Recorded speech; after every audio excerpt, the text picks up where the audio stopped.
Chapter 7. The news of the mysterious rappings continued to spread abroad, and the house was filled with anxious seekers for the unknown and invisible visitor. Up to this time the noises had only been heard at night, but on Sunday morning, April 2nd, the sounds were first heard in the daytime, and by any who could get into the house. It has been estimated that at one time there were about 500 people gathered around the house, so great was the excitement at the commencement of these strange occurrences.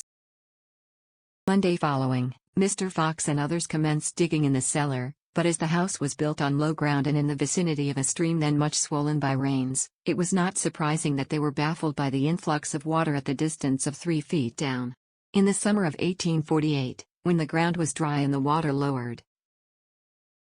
the digging again commenced, when they found a plank, a vacant place or hole, some bits of crockery, which seemed to have been a washbowl, traces of charcoal, quicklime, some human hair, bones, declared on examination by a surgeon to be human, including a portion of a skull, but no connected skull was found.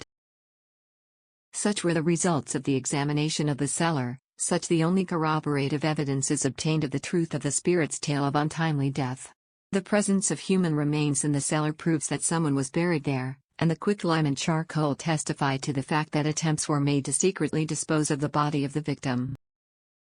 The Fox family did not immediately quit the scene of this mysterious haunting, but remained to witness still more astounding phenomena. The furniture was frequently moved about, the girls were often touched by hard cold hands, doors were opened and shut with violence, their beds were so violently shaken that they were obliged to camp out, as they termed it, on the ground.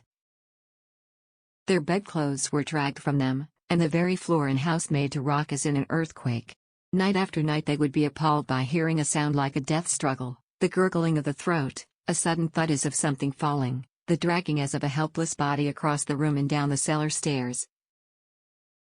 the digging of a grave, nailing of boards, and the filling up as of a new-made grave. These sounds have subsequently been produced by request, and spontaneously also, in the presence of many persons assembled in circles at Rochester.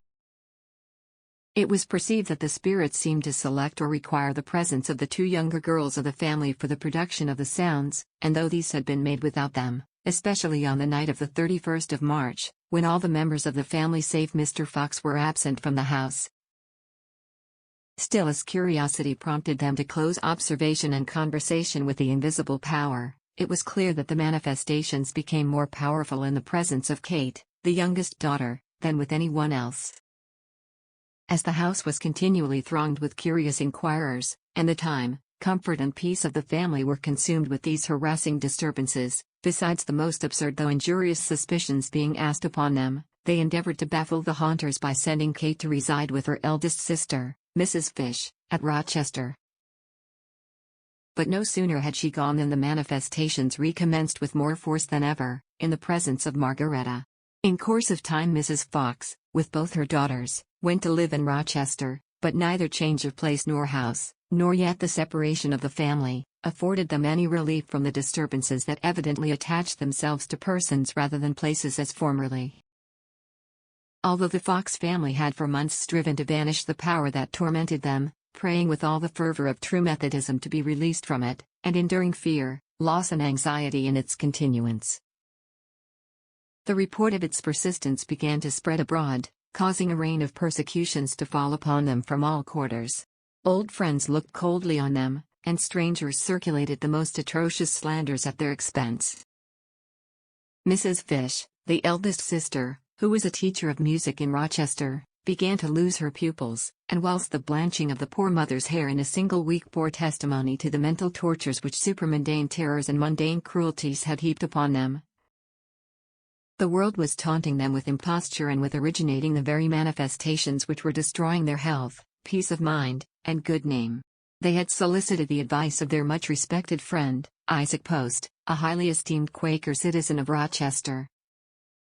and at his suggestion succeeded in communicating by raps with the invisible power, through the alphabet. An attempt had been previously made but without success. Telegraphic numbers were given to signify yes or no, doubtful, etc., and sentences were spelled out by which they learned the astounding facts that not only Charles Rosna the murdered peddler,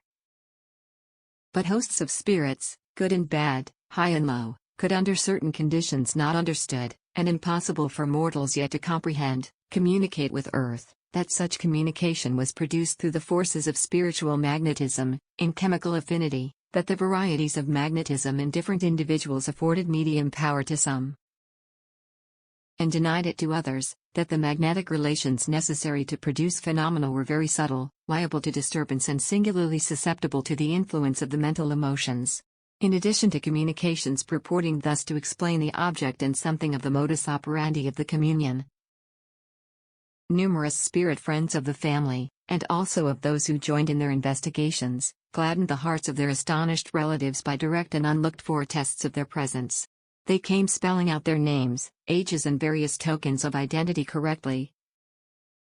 and proclaiming the joyful tidings that they all still lived, still loved, and with the tenderness of human affection and the wisdom of a higher sphere of existence, watched over and guided the beloved ones who had mourned them as dead, with all the gracious ministry of guardian angels.